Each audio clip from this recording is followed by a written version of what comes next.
गणपती बाप्पा मंगल मूर्ती हर हर हर हर नमो पार्वती पते श्रीमद क्लासेसचा आणखी निघाली राजाची गणेश नगरात गलबाचा राजा माझा बसलाय नटून ताटात गलबाचा राजा माझा बसलाय नटून ताटात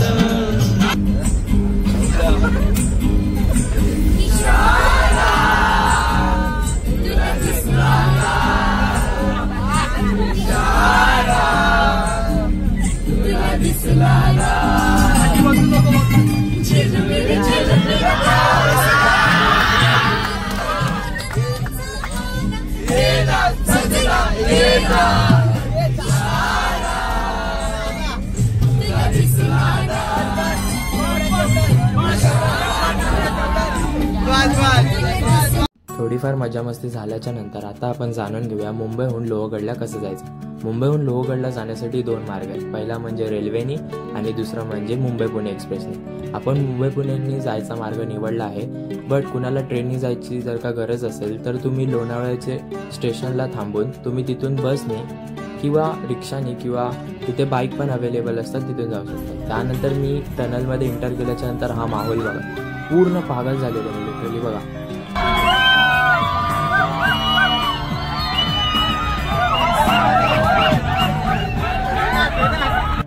जर तुम्ही ट्रेनने येत असाल तर तुम्ही मुंबईहून CST, दादर, ठाणे, कल्याण या लोणावळ्या जाणाऱ्या लोकलवरती थांबू शकता आणि तिथून इंद्रायणी एक्सप्रेस, डेक्कन एक्सप्रेस या गाड्या पकडू शकता।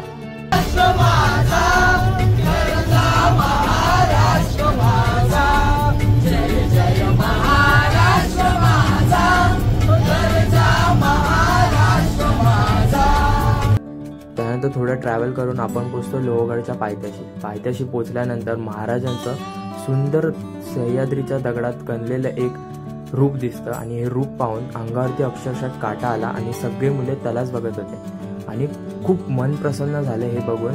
तुम्ही देखील जर का लोहगडला भेट देत असाल तर हे नक्की पहा। आता आपण पोहोचलोय किल्ल्याच्या पायथ्याशी। किल्ल्याच्या पायथ्याशी जेवणाची खूप सारी सोय आहे, कारण किल्ल्यावरती कोणतेही मोठे हॉटेल नाही आणि लोहगडचा फोर्टचा टायमिंग आहे सकाळी 9 ते संध्याकाळी 5। तर आपण गड सर करायला चालू केलं आणि तितक्यात आपल्याला खूप सारं माकडं दिसली, पण ती माकडे फक्त स्टार्टिंगलाच होती, त्यानंतर वरती गडावरती कोणताही माकडं नव्हती, तर आपल्याला काही प्रॉब्लेम नसणार पुढे जाऊन, तर घाबरण्यासारखी कोणतीही गोष्ट नाही आहे। थोडासा गड सर केल्यानंतर आपल्याला तिकीट घर लागतं। इथे आपल्याला एका माणसाचे 20 ते 25 रुपये काढावे लागतात आणि जर का कोण फॉरेनवरून येत असेल तर त्याला 300 रुपये भरावे लागतात।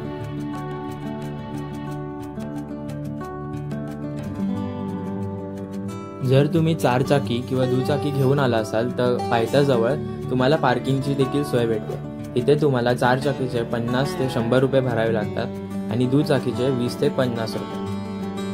थोडंसंच पुढे आल्यानंतर आपल्याला पवना लेकच्या सुंदर दृश्यांसोबत तिकोना आणि तुंग किल्ल्याचे दर्शन घडते।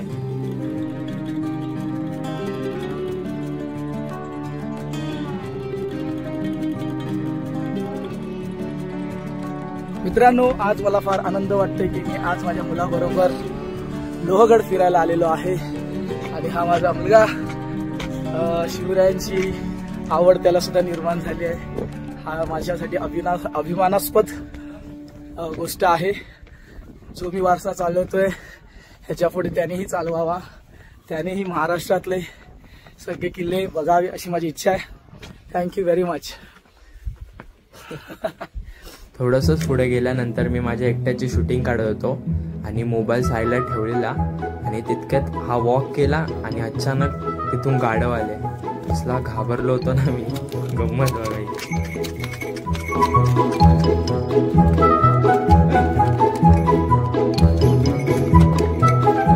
त्यानंतर मम्मी सोबत देखील तेच झालं, बिचारी ती पण परत खाली आली।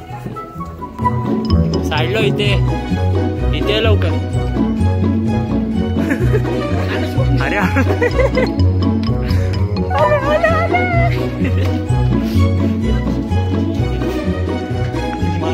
किती वेळा आले?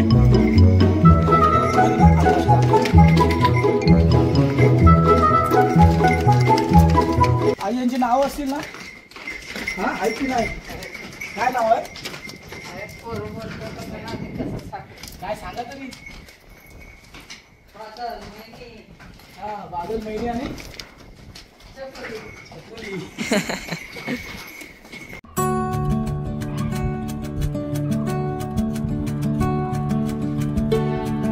मित्रांनो, आज गड्यावरती पूर्ण शांतता आहे. फक्त आपले क्लासचे पोरं आल्यात आणि बस बाकी वरती काय असतील ते थोडीशी लोक. सो आपण पूर्ण गड एक्सप्लोर करूया. लास्टपर्यंत ब्लॉग बघत राहा. गणेश दरवाजा हा किल्ल्याच्या 4 प्रमुख दरवाजांपैकी एक आहे. इतर दरवाजे नारायण दरवाजे, हनुमान दरवाजा आणि महादरवाजा आहे. गणेश दरवाजा हा किल्ल्यात प्रवेश करण्यासाठीच पहिल्या प्रवेशद्वारापैकी एक असून त्याच्या कमानीवर गणपतीचे कोरी मूर्ती आढळते. आणि थोडंच पुढे गेल्यानंतर आपल्याला काही तोफगोळे दिसतात आणि हे तोफगोळे अजून देखील सांभाळून ठेवलेले आहेत आणि त्यांना रिनोव्हेट केलेले आहेत. त्यांची खालचं चाके बघितली तर ते नवीनच आहेत. त्यानंतर हे शिवकालीन एक आपल्याला दगड दिसतं आणि त्याची ही माहिती देखील आपल्याला दिसून येते.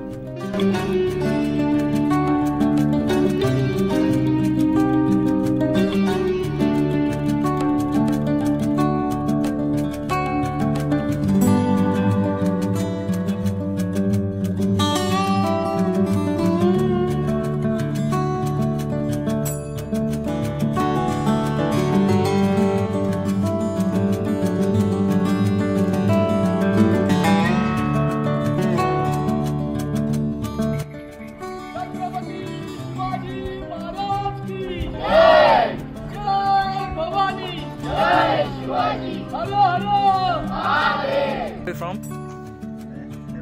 अच्छा नेपाल से आए हो, इतना दूर आपको मालूम था?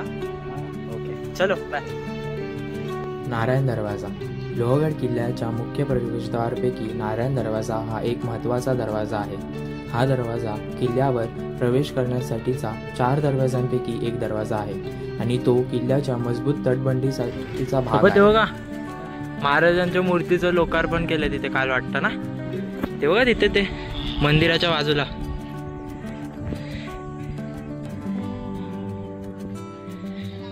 लोहगड किल्ल्यावर धान्य कोठार आहे जे किल्ल्यावर राहणाऱ्या सैन्यासाठी अन्नासाठी ठेवण्यासाठी वापरले जात असे. शिवाजी महाराजांच्या काळात आणि इतरांच्या मराठी साम्राज्यात या धान्य कोठडीचा उपयोग केला गेला आहे. स्वच्छ पाणी सोगो दिसतो का आतलं दगड. महादरवाजा हा लोहगड किल्ल्याचा मुख्य प्रवेशद्वार आहे. गडाच्या सुरक्षेसाठी आणि मजबूत संरक्षण व्यवस्थेसाठी हा दरवाजा अतिशय महत्त्वाचा होतो.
गज अश्वपती भूपती प्रजापती सुवर्ण रत्न श्रीपती अष्टावधान जागृत अष्टावधान वेष्टित न्यायालंकार मंडित शास्त्राश शास्त्र पारंगत राजनीती धुरंधर प्रौढ प्रताप पुरंदर क्षत्रिय कुलावतंस सिंहासनाधीश्वर महाराजाधिराज महाराज श्रीमंत श्री श्री श्री छत्रपती शिवाजी महाराज की जय। जय भवानी, जय शिवाजी, जय शिवाजी, जय भवानी। धर्मवीर छत्रपती संभाजी महाराज की जय। जय भवानी, जय शिवाजी, जय शिवाजी, जय भवानी। ओम नमः पार्वती पते, हर हर महादेव। जय श्रीराम, जय श्रीराम।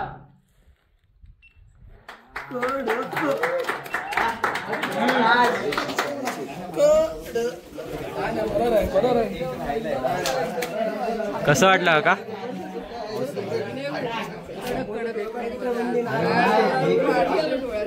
नाही एक राहायला घ्या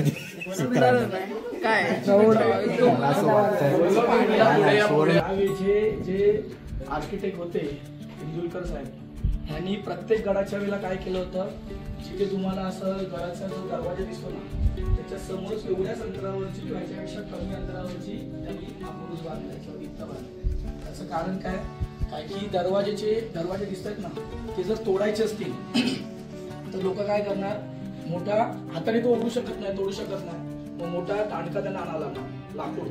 आणि जर का आपल्याला तेवढ्याच जोरामध्ये मारा जाईल तेवढा पाठी यावं लागणार, पण पाठी तर येता येणार नाही, त्यामुळे जोराचा फटका कमीच लागणार माहिती की नाही. म्हणून ते होऊ नये म्हणून हा बुरुज जवळ बांधला. दुसरी गोष्ट, प्रत्येक गडाच्या वरती अशी सोळे लावलेली आहे. याचं कारण काय, कोणता पण हत्ती आला आणि जर का तो दरवाजाला मारतोय तर मारताना ते सुळे त्याच्या माथ्यात घुसणार आणि हत्तीच मारणार. म्हणजे एवढं त्यावेळेचं प्लॅनिंग केलं होतं की कोणी आतमध्ये घुसू नये. समजलं, हे प्रत्येकाने लक्षात ठेवा. म्हणजे प्रत्येक आर्किटेक्टच्या पाठी हे दिसतंय. तुम्हाला प्रत्येक वेळेला हे दिसतं माहिती असं त्याला काय म्हणतात मला म्हणत नाही माहिती, त्याच्यातून ना तो तेल वगैरे ते लोक टाकायचे बघा, हे दिसतंय ना याच्यामध्ये मुख्य ते तेल वगैरे असे टाकतात. कारण इथे जर लढाई झाली तर इकडे एकच मावळा असायचा, त्याच्या त्या साईडला कढईमध्ये तेल असायचं, कपडी त्याच्यातून फक्त ते तेल टाकायचं. तेल टाकल्याने काय होणार, त्या शिंतोड्या सगळीकडे उडणार आणि जेवढी इथे लोक आहेत ती लोक चटके वगैरे करून, आता साधा चटका जरी आपल्याला लागला तरी प्रॉब्लेम आहे. इथे गडावरती ज्या वेळेला मावळे त्यांचे म्हणजे जे मुघल येतात तेव्हापासून इथे तापत असणार. म्हणजे विचार करते किती तापलेलं असणार आणि ते त्यांच्या अंगावर पडलं की ते गेले. सॉरी काय काय इतके तर तिथूनच निघून जायचे, कारण की त्या लोकांना जास्त दहा सण नाही व्हायचे. आणि आपल्या या महाराष्ट्रामध्ये सह्याद्री पर्वतामध्ये जास्तीत जास्त किल्ले काय आहेत आणि औरंगजेब बादशाला हे म्हणजे चिंता का नाही आलं, काही सगळे किल्ले आपले वर आहेत. आणि औरंगजेब बादशाह हा कुठून आला, दिल्लीवरून आला. दिल्लीचे सगळे जे किल्ले आहेत ना ते सपाट आहेत, त्यामुळे तो लगेच जिंकत आला. पण महाराष्ट्रातले त्याला कोणताच किल्ला सहसा जिंकता नाही आला, कारण की सगळे वर चढायचंय आणि मारायचं आणि मग हे करायचं. समजलं की नाही. दुसरी गोष्ट, बऱ्यापैकी लोक म्हणतात की महाराष्ट्रातले सगळे किल्ले आहेत ना असे भग्न अवस्थेमध्ये आहेत. त्याचं कारण काय, आणि जे राजस्थानला तुम्ही गेलात तर तिकडचे किल्ले अजून सुद्धा सुंदर दिसतात. त्याच्या पाठचं कारण काय, तर राजस्थानचे जेवढे राजा महाराजा होते ना त्यांनी इंग्रजांना किंवा मुघलांना लगेच ते म्हणजे हे झाले, म्हणजे नमन केले लगेच ते की तुम्ही जे म्हणाल ते पण आम्हाला मारू नका. त्यामुळे त्यांच्यावरती काही अत्याचार केला गेला नाही. पण आपले महाराज छत्रपती शिवाजी महाराज इंग्रजांपुढे पण नाही झुकले ना औरंगजेबासमोर पण नाही झुकले. त्यामुळे त्यांनी तोफेचे जे गोळे फेकलेत ना त्यामुळे ही सगळी भग्नावस्था झाली. पण एंड पर्यंत आपला मराठा माणूस किंवा शिवाजी महाराज किंवा त्यांच्याबरोबर जेवढे 12 जातीचे 12 लोक त्यांच्यावर होते, मग महार होते, चांभार होते, सगळे लोक त्यांना मदत करायचे.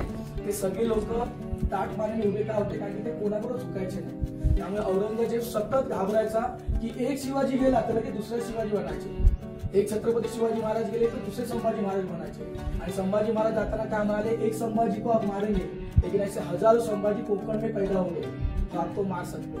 आणि लास्ट पर्यंत औरंगजेबाला महाराष्ट्र काबीज करता आला नाही.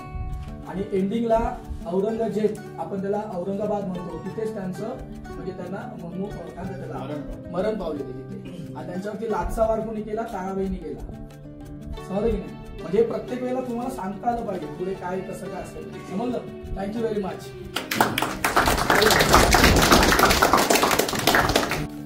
चल भावा जातो, बाय. सगळे गेले माझे मित्र. Okay bye. येतोय, चल.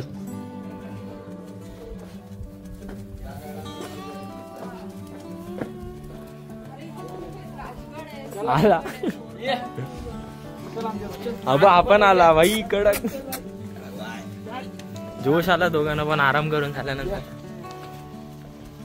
सभागृह लोहगड किल्ल्यावरील एक प्रसिद्ध सभागृह आहे जे इतिहासाच्या दृष्टीने महत्त्वाचे ठिकाण मानले जाते. हे सभागृह मराठी काळात मुख्यतः युद्धनीती, प्रशासन आणि राजकीय चर्चेसाठी वापरण्यात येत असे.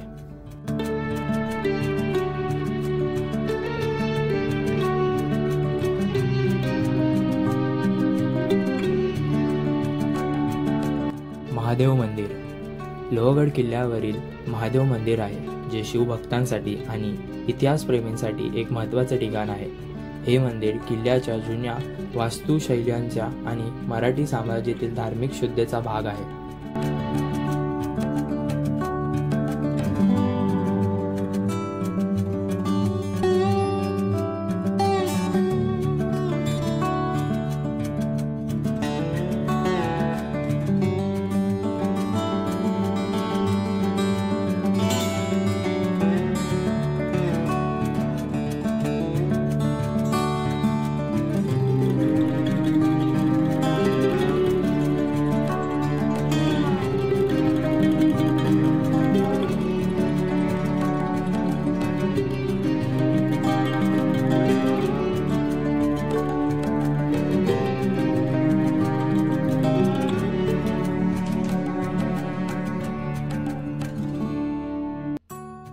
त्र्यंबक तलाव लोहगड किल्ल्यावर अनेक पाण्याचे टाके आहेत.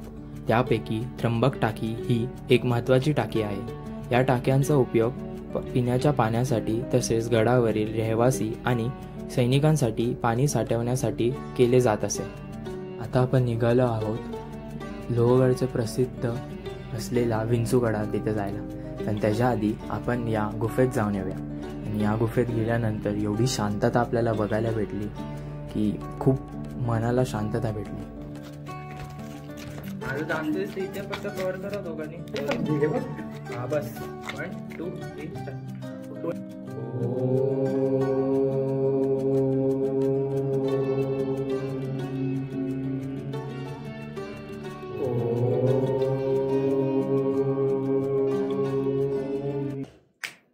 नाव काढू नको तांदुळाचे, केले मोदक लाले गव्हाचे, दुःख ओळख साऱ्या जगाचे, दिस येतील कारे सुखाचे, सेवा जाणूनी गोड मानूनी, द्यावा आशीर्वाद आता, बाप्पा मोरया रे बाप्पा मोरया रे, चरणी ठेवी तो माता, बाप्पा मोरया रे, चरणी ठेवी तो माता, तुझं सुख करता तुझं दुःख हरता, अवघ्या दिनाच्या दाता, बाप्पा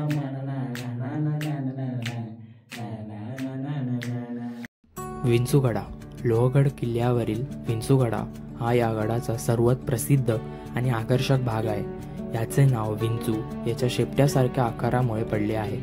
हा एक अरुंद, वळणदार आणि लांब दुर्गबंध आहे जो किल्ल्याच्या टोकाला जाऊन संपतो. व्हिडिओ आवडली असेल तर लाईक करा, शेअर करा आणि फॉलो करा जैन चेंजर ब्लॉग्सला. आणि असेच आपण गड किल्ल्यांची माहिती घेत राहूया आणि आपल्या फिजिक्स रिलेटेड माहिती देत राहूया आणि असेच कनेक्टेड राहा माझ्या चॅनलसोबत. तर भेटूया नेक्स्ट ब्लॉगमध्ये. थँक्यू, धन्यवाद, जय शिवराय.